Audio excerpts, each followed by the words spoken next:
All right, Musketeer Report Podcast, August 26th. Big East previews continue. No new Xavier news as we recorded at the end of last week, so nothing to update you on there. We'll jump right into today's Big East preview. It's focused on the Providence Friars. I'm going to be talking to Bill Koch from the Providence Journal, so we'll jump right into that interview here. All right, joining me now is Bill Koch from the Providence Journal to break down Providence's offseason here. And Bill, just looking back at last year, Providence went 21-14 overall, 10-10 within the Big East. That ended up getting them the 7th seed.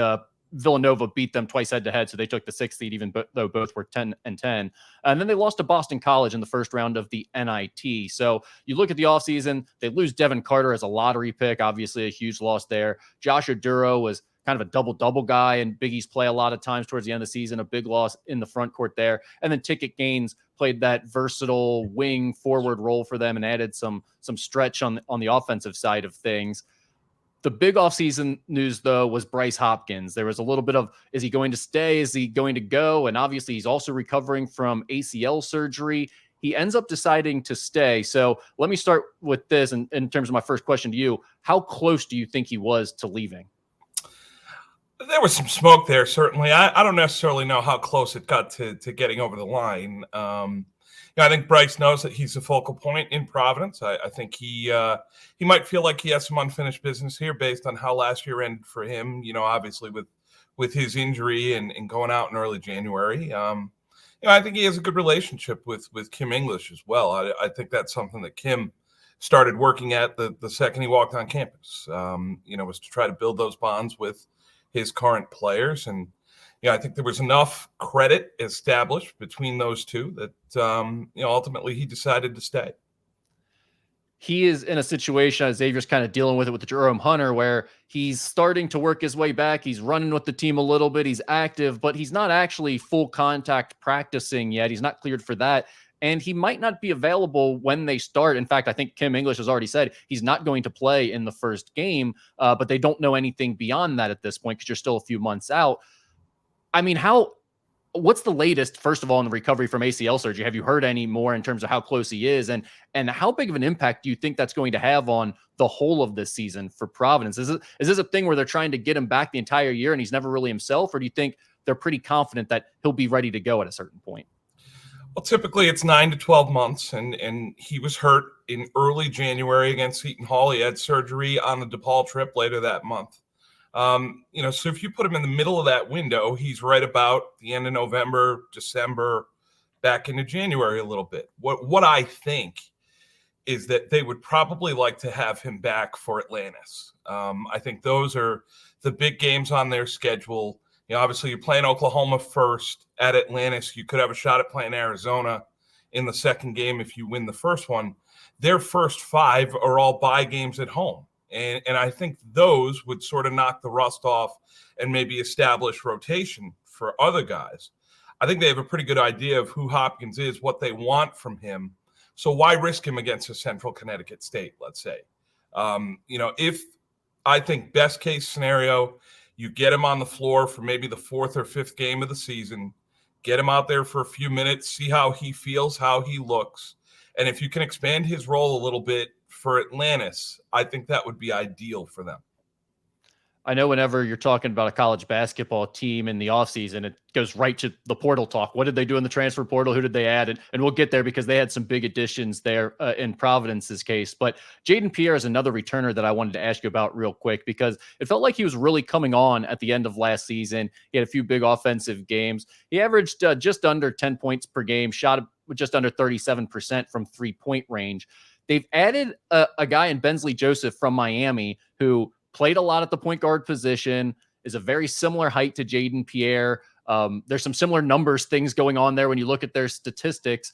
What do you see Jaden Pierre's role being this year? Is he the bona fide starting point guard coming back, or is there going to be a competition between those two? Or did they just get Bensley Joseph with the idea that they'll both play together some way? Yeah, I think they're both going to play. I think Pierre is the starter at the point. I don't think there's really any question about that. They weren't necessarily looking to upgrade from him. I think they see a potential player there. You could see he expanded his role in his second year. He was more of a scorer. A couple nights he led them in scoring. Started to look for a shot a little bit more comfortable.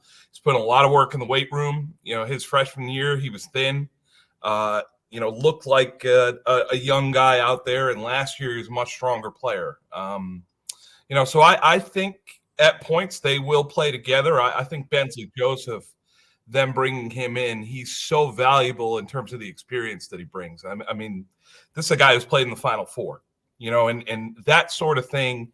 Coaches can talk about that. They can, preach about postseason and composure and all that. It's a lot more valuable when it comes from one of your peers, and he can do that in that locker room this year. Well, I think we saw it too with Providence, the sort of toughness on the defensive side last year. That kind of seems to be the Kim English identity or thumbprint on this program. And Bensley Joseph is that type of guy. He's kind of that junkyard dog mentality, toughness on the defensive side. So I think early in the season, I can see both these guys starting and playing together a lot before Bryce is back potentially. But once you put Bryce back in the starting lineup, then I'm wondering how do they fit all those backcourt pieces together? Because the next guy we're going to talk about, Wesley Cardette Jr., guy who averaged 18.7 points per game last year at Chicago State. He's about 6'6", kind of a combo guard. He can play on the ball, but he plays off the ball a lot too. He's more of a bucket getter, scorer, just a nightmare in transition, but he shoots the ball pretty well from the outside too. I think this is a guy that has star potential in the Big East this year, could potentially even be like a first team Big East guy and go to the NBA draft if everything goes right for him. How do you see that, him implementing into the Providence system? Do you think he becomes kind of the focal point on offense? Yeah, he's the wild card for sure. And I think they need him to be really good. I think if you look at last year with what Devin Carter gave them, I mean, that's so much to replace on the perimeter. And you look at the guys on their roster and you think which of these guys has the characteristics to take over a game on the perimeter. And Wesley Cardette seems like that sort of pedigree, that sort of experience to this point where he's been the lead scorer on teams. Now, granted, it's at much different levels at Samford and at Chicago State. This is the real deal, playing in the Big East and playing some of these non-conference games that Providence is going to be in. So it will be a challenge for him, certainly. But I think they see potential there, like his size. They like his ability to get to the rim. He can shoot it a little bit from the outside. I definitely think that if Providence has a good year, if they're in the top 3 or 4 in the league and in the NCAA tournament, part of that will be because Wesley Cardette performed like, at bare minimum, a top 20, top 25-ish player in the league. He was thought of pretty highly when he entered the portal. He was actually a little bit of like an NBA draft sleeper prospect this year and didn't obviously stay in the draft. But when he entered the portal, people were talking about him. He was a name that was known a little bit. Since he's arrived on campus, have you heard any reports or do you feel like he's kind of living up to the hype, or is just they're not much there yet? Well, I mean, you hear all sorts of things come out of practice. This Sure. guy looks great. This guy's gained 15 pounds. This guy's shooting 60% from 3. All those sorts of things come out. I would say I've met him. They had a media day in June or July. They do a sort of media training for the players, and they bring in some local press to help with that.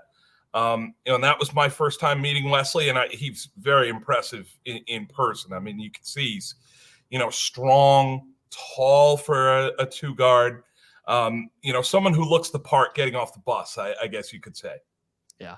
Another guy that I'm really interested that they added out of the portal is Jabari Aborah, a son of a former NBA player. He played at Georgia prior to coming over to Providence, and he has developed into a guy. He wasn't really like this as a prospect, but he is as a college player. He's developed into just mostly a spot-up shooter. I mean, he's got good size at about 6'7", 6'8", could slide between the 3 or the 4 positions, but he really shoots the ball well from the outside. Do you see him as a starting presence in their lineup?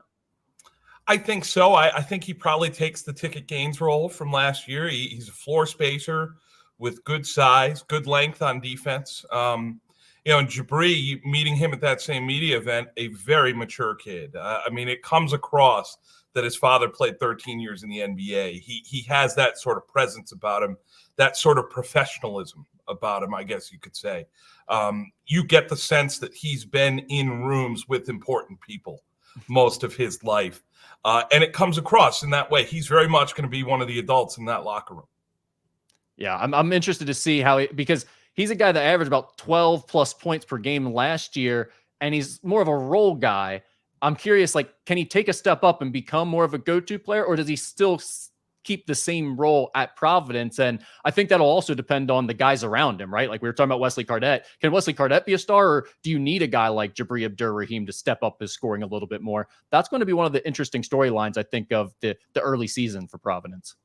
Yeah, and I think a lot of that will depend on how much they empower him. Last year, Ticket Gaines had the green light. He could shoot whenever he wanted, and he got plenty of playing time and plenty of opportunity. And I think if you give Abdur-Rahim the same, it'd be interesting to see what he does with it. I certainly think that the chances will be there for him to have a good year here with the Friars. All right, now let's look at this front court, because I mean, you look at Providence last year, obviously they needed more help in the front court. They needed more bodies. They didn't have a lot of depth. Josh Arduro was great when he was on the floor. And now that he's gone, they've got a lot to replace there. Chris Asandoko, I believe is how you say it, from St. Joe's. Man, he is an interesting talent. You watch him on film, and he can do a lot of different things. At 7 foot, he can even stretch the floor a little bit, shoot the three, can pass. He does some really skilled things on offense, but he also only played like 40% of their minutes last year. He was behind some guys, and there's some development that needs to take place if he's going to be a force in the Big East. Do you see him as the likely starter, or do you think there's more of a battle going on between he and there's obviously a freshman and another JUCO transfer that came in as well? No, I think Kreese will start at the 5. I think he was brought in with the idea that he's going to play. Like you said, he's projectable in that way. You could see, more production coming from him, more scoring, more rebounding. If he's able to stay on the floor a little bit. I know he battled some injuries at St. Joe's. He had a toe injury for a bit of last year. First year he was an academic redshirt there. So he got a chance to sort of get his feet wet off the floor a little bit, not on game nights. But I think he's a guy who they see as having big potential. He was actually committed to Providence previously to the prior staff, to Ed Cooley. And there were some issues with his transcript, and ultimately he didn't get into the school. Went to St. Joe's, redshirted. I don't think it's because, he had trouble in school. I think it's just he's an international student, and a lot of times, their credits aren't necessarily going to line up the same way as, if you had someone going to prep school or high school here. Because he is a bright kid and certainly someone who I think is going to get plenty of chances to start and play big minutes at the 5. Asandoko gave me enough trouble, so I don't know that I'm going to even try to say Oswin's last name, but they brought in a freshman, I guess their edition of the Big O, a big man who is a big-time shot blocker and rebounder. I don't know how much skill he has on the offensive end in terms of what I've seen from him at the high school ranks. What have you heard from Big Oswin there since he's arrived on campus? Yeah, he's raw, obviously, but they love the athleticism. They love the defensive ability. He is a true rim protector, someone who is a factor in the paint, someone they were thrilled to get in recruiting. 2025 guy who reclassified into 2024, was a consensus top 50 recruit in his class. Someone who honestly Providence doesn't get very often, an impact big guy like that. 4 fringe 5-star freshmen, who had some big names in for his services. And, I know they're really excited about him from a defensive standpoint. I think he's someone who's going to play right away. I don't know what the split will look like with Kreese, but certainly, he's somebody who will score just off the glass. You won't need to run plays for him. He doesn't need to be terribly skilled yet. You can just throw up a shot and say, go get it, big guy. You could set up some alley-oop plays for him. Just some quick hitters in the half court. I'm interested to see if he can run and get out and transition a little bit and finish, because he does seem to have that sort of athleticism. So, that guy really, they're very, very excited about him. And I think, just about any fan base would be when you get that big man who seems to have that athleticism, that game-changing, sort of physical ability at the rim. I have a couple predictions for you, Bill. One, you're going to get a lot of questions about him up until he plays and makes his presence known. And the other guy that you're going to get a lot of questions about, who's going to be a guy that all the fans want to see, is Anton Bunk, I believe is how you say it. He has an interesting backstory. A 7'2" JUCO center that they brought in middle of last year. He practiced with them in the spring, second semester last year. But before that, I mean, this guy was from like some little small island in the Pacifics and a rower or something. Like, he's got a crazy backstory, right? Very raw, very new to the game still. Yeah, he's from Vanuatu, which is near Fiji, near Australia, obviously. Grew up a rower, and it makes sense that rowing would be a big part of culture when you have so many small islands close together. That's your transportation. But a guy who's still sort of new to the game. He's only played basketball for 3 or 4 years. If you see him in practice, he's shooting 3-pointers. He's very much got like the European big man game, I guess you could say. Skilled. Is a guy who tries to play on the perimeter a little bit. But he is gigantic, obviously. It's 7'2". His size could make a difference. I don't know how much he'll get on the floor. I don't know how ready he'll be. He certainly hasn't played against anything like Big East competition. But if you're going to take a chance with one of your scholarships, you take it on a guy like that. He's nothing but upside and projection. And that's exactly what it is. When you see him, this looks like a total lottery ticket, wild card, a down the road, hopefully develops into something type guy. But I mean, watching him middle of last year, which he was still playing JUCO ball prior to transferring, he did not look like the type of guy that was ready to play high major Division I basketball yet, at least like in the Big East Conference, where things are moving fast and guys are physical. There was a lot going on there that he was still learning and developing. But like you said, there's a lot of upside too. So you never know with a guy like that. It's going to be interesting to track his progress over the next year plus. Well, now, this year with the other big guys that they have in practice, that's going to be a pretty good run with those 5 men going at it. With Kriest and Oswin and Anton Bunk, you're going to get a real look sort of at what you might see. You look at the Big East last year and you look at some of the big men in that league. If you didn't have a capable guy to practice against, those game nights would have been a shock to you. You go out there and you're up against Klingon and Kalkbrenner and Aduro and, some of the centers in that league. Obviously, if you're practicing against a guy who's 6'8", let's say, who's not overly physical, and all of a sudden you go on a game night and you're up against Donovan Klingon, that's getting thrown into the deep end of the pool. So I think Providence in that way, those 3 guys will benefit from having each other to work with every day. Yeah, and he needed that second semester last year to get his feet under him and start to get used to it. So that was definitely good for him to have that opportunity as well.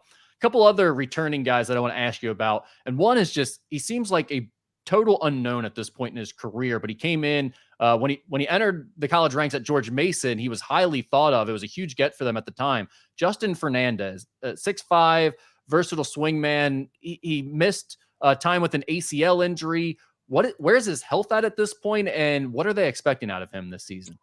He's healthy. He's been cleared for a while now. Really towards the end of last season, he was cleared for contact. He was about a year out from his surgery. Then he got hurt in the spring last season, spring or early summer. So he hasn't played basketball in a while, almost 2 full years. So you're curious how he'll get back up to game speed. But, like you mentioned, he's a 4-star recruit, top 100 guy, someone who got a little bit of time, a little bit more time toward the end of his freshman season at George Mason. Decided to come with Kim English to Providence, which says something about both his connection with Kim and how Kim evaluates him as a player. He felt like he was someone who could play at Providence. So I'm interested to see what his role might be. I would guess, starting the year, he's going to come off the bench. He'll probably be, in that group who's playing on the perimeter on the wing. And that's sort of going to be, you got 3 or 4 guys there who are going to be battling for playing time. And I think it's largely going to depend on which guys perform the best. And he is in that group, certainly someone with potential, but, just hasn't played the game in a while. The other returning guy that I have some questions about, and honestly, he didn't jump out to me. I didn't think much of him, but I had heard one of the assistant coaches talking on a podcast recently, and he mentioned what a great offseason Eli Delorier had. And he mentioned things like he practices really hard. He's a really tough kid. Those weren't words that I would have necessarily associated with him in the brief glimpses of him that I saw. Is this a guy that they think might have some upside still to show this year? He's a young guy. He reclassified and came in early last year. He was a late enrollment in September, I think. Someone who they reached for in the late summer, early fall to fill a scholarship. He's certainly got the bloodlines. His brother obviously played at Duke. I think his mother was a professional player.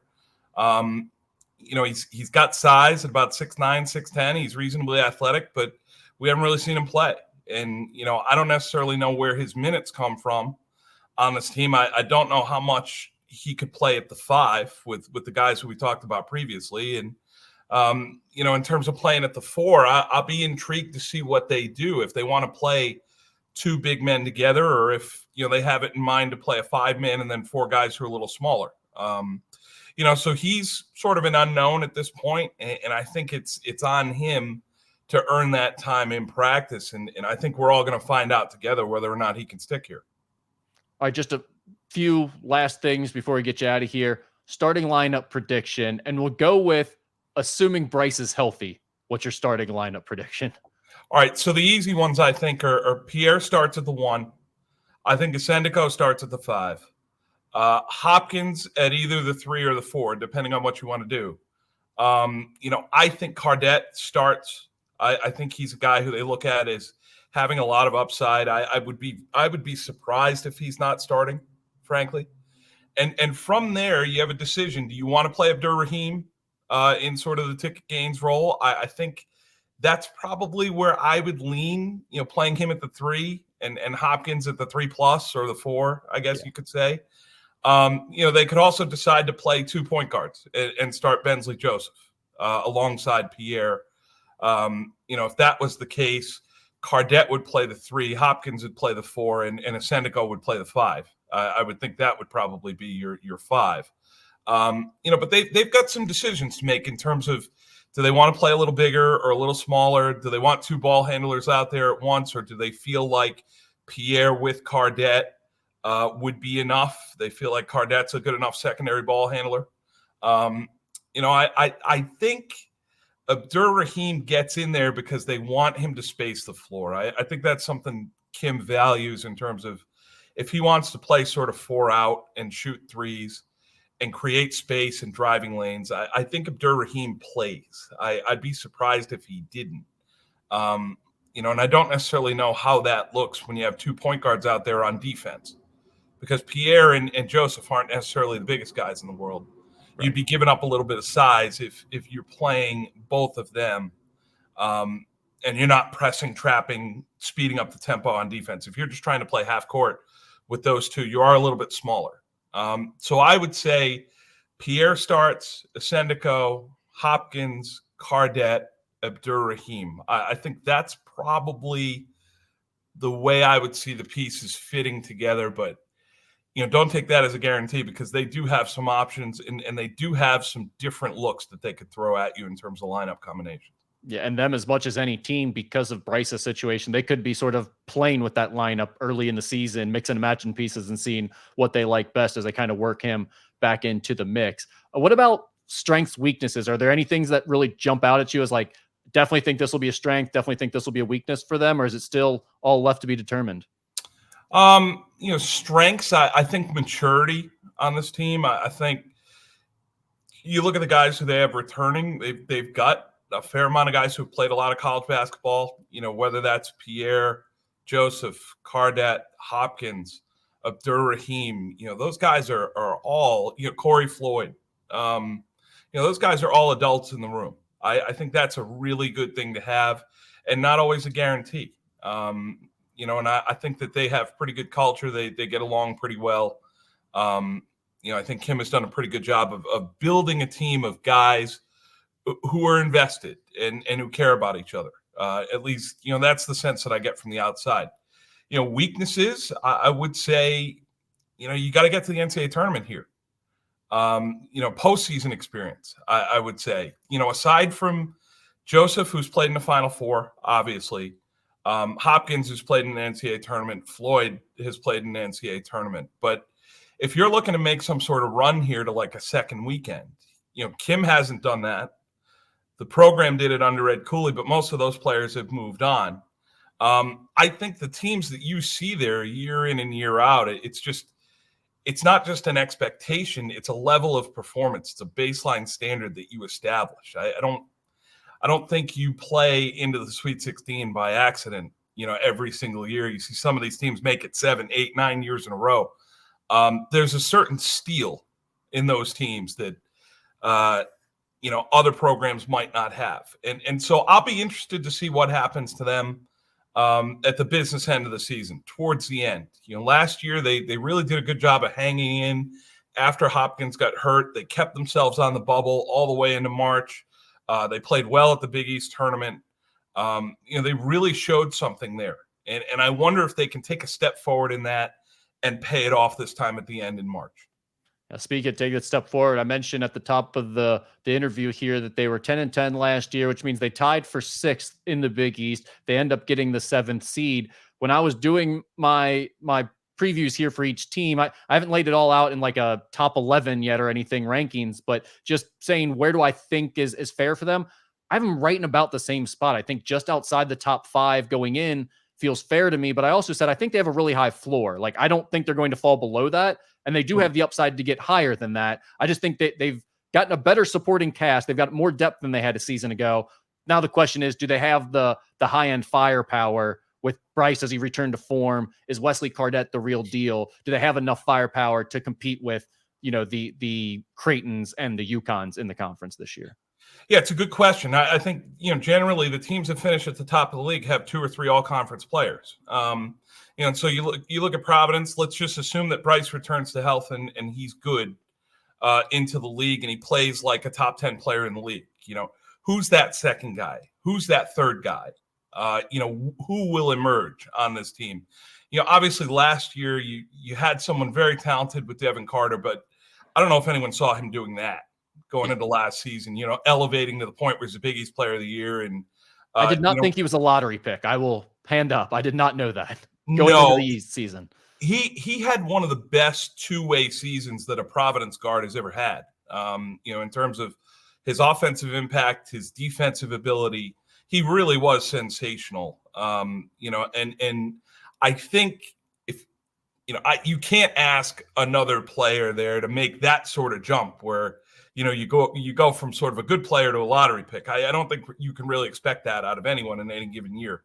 But if they have a player who can go from starter to top 15 player in the league, if there's somebody like, can Jaden Pierre be an all Big East guard? Can he elevate in his third year to the point where he's a top 15, top 20 player in the league? Can Cardette come in right away and be a top 20 player in the league? If that's the case, and Hopkins gives you what he gave you 2 years ago, you have a chance to be in the top 4 or 5 in the conference. But generally, you're going to need that second and that third player to step forward and elevate the way Carter did last year. Bill, awesome stuff. Really appreciate you taking the time to do this. I know it's right at the beginning of college sports season, high school sports season here in the fall, and you guys are busy. So really appreciate you taking the time to do this. No, thanks for having me, Rick. My pleasure.